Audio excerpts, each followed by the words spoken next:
Pensiun? Alis Daryl bertaut. Iya, kalau sudah ada istri, tentunya kalian sudah sah untuk melakukan tugas suami istri nantinya. Bukannya kamu cinta mati sama tunanganmu itu.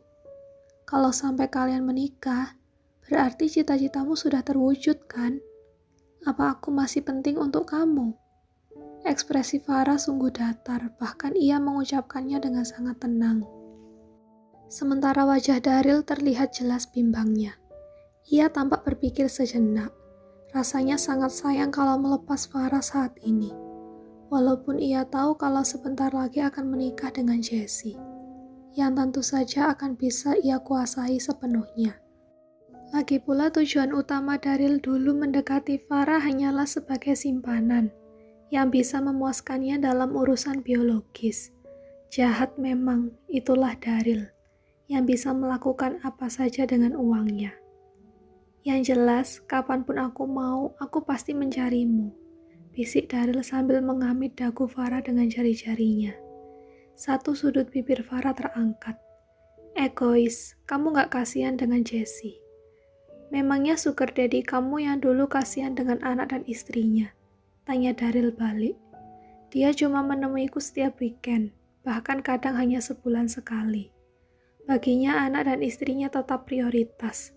Farah sedikit menunduk, mengingat bagaimana dirinya saat menjadi sugar baby saat remaja dulu. Daryl bergeming, kemudian perlahan melepas jari-jarinya dari dagu Farah. Ia lalu melirik arloji yang ia kenakan. Sudah waktunya menjemput Jessie. Aku pergi dulu, ucap Daryl kemudian. Dengan Jessie, tanya Farah. Daryl tak mengiyakan, hanya memberi senyuman pada Farah. Bibir Daryl kemudian mendekat ke kening Farah, mengejupnya perlahan. Kemudian turun mengecup hidung, turun lagi hingga mengecup bibirnya. Nanti aku pasti datang lagi, kata Daryl sebelum akhirnya ia beranjak dan kemudian berlalu pergi begitu saja. Ini bukan pertama kalinya kamu ditinggalkan, Farah. Jadi kuatlah, ucap Farah pada dirinya sendiri sambil menatap nanar kebayangan Daryl yang sudah menghilang di balik pintu. Jessie berkali-kali menghembuskan napasnya lewat mulut, meniup poni rapinya hingga terbang tak beraturan. Diliriknya berkali-kali layar gawainya. Tak ada kabar dari Arion lagi setelah tadi ia sempat mengirim pesan pada kekasihnya itu. Apa mungkin Arion masih marah akibat pertengkaran mereka beberapa waktu lalu? Tapi Jessie kini harus memilih, harus tegas dalam menetapkan keputusannya untuk terus bersama Arion yang jujur sudah mulai sedikit bosan, atau menjalin hubungan serius dengan Daryl yang sudah berjanji akan menikah dalam waktu dekat ini. Tak berselang lama, suara mesin mobil sport milik Daryl terdengar. Daryl langsung menghampiri Jessie yang rupanya sudah berdandan manis siang ini. Tumben udah siap, celetuk Daryl. Ia mulai paham bagaimana Jessie kalau berdandan butuh waktu lama. Sempat Daryl berpikir kalau kini ia harus menunggu lagi. Syukurlah Jessie rupanya sudah siap. Jadi kamu maunya kalau aku belum siap gitu? Bukan gitu, tapi aku lebih awal datang kemari karena aku pikir kalau kamu masih perlu waktu untuk dandan. Jelas Daryl. Kita mau kemana hari ini? Salon, jawab Jessie lugas. Salon, mendengar kata itu entah mengapa perasaan Daryl tiba-tiba jadi tidak enak. Let's go. Jessie menunjuk pintu mobil Daryl dengan matanya, meminta tunangannya itu membukakan pintu untuk dirinya. Daryl pun dengan sikap membuka pintu mobil untuk tunangannya yang manis itu. Selama perjalanan menuju ke salon, Jessie lebih sibuk berkutat dengan gawainya. Sedari tadi benda itu sibuk berbunyi, tanda pesan di grup chat, dan Jessie sangat asyik tenggelam dalam dunianya itu. Sibuk banget sih, protes Daryl. Jessie tak mengindahkan, ia masih konsentrasi dengan gawainya. Jess, kamu dengar aku ngomong. Daryl memastikan kembali. Masih Jessie sibuk sendiri, tak peduli dengan pertanyaan dari Daryl. Jess, Daryl memberi tekanan pada suaranya. Saat itu Jessie refleks menoleh ke arah Daryl yang sedang sibuk mengemudi. Apa sih? Tanya Jessie dengan sedikit keki. Kamu kenapa dari tadi sibuk banget sih? Aku lagi bahas hal penting di grup sayang, jawab Jessie kemudian. Kini dengan nada yang lebih santai. Hal penting apa? Grup perusahaan kamu, tanya Daryl memastikan. Jessie menggelengkan kepalanya. Bukan, ini grup teman-teman sosialita aku. Kita lagi bahas masalah penting, jelasnya.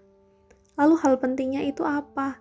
Jangan-jangan kamu bahas tentang pernikahan kita ke teman-teman kamu itu ya? Daryl sudah merasa percaya diri. Enggak lah, mana mungkin aku bahas pernikahan. Kalau kita aja belum siapkan apa-apa, sanggah Jessie. Lalu bahas apa? Ini kita sibuk bahas masalah buaya dan aligator.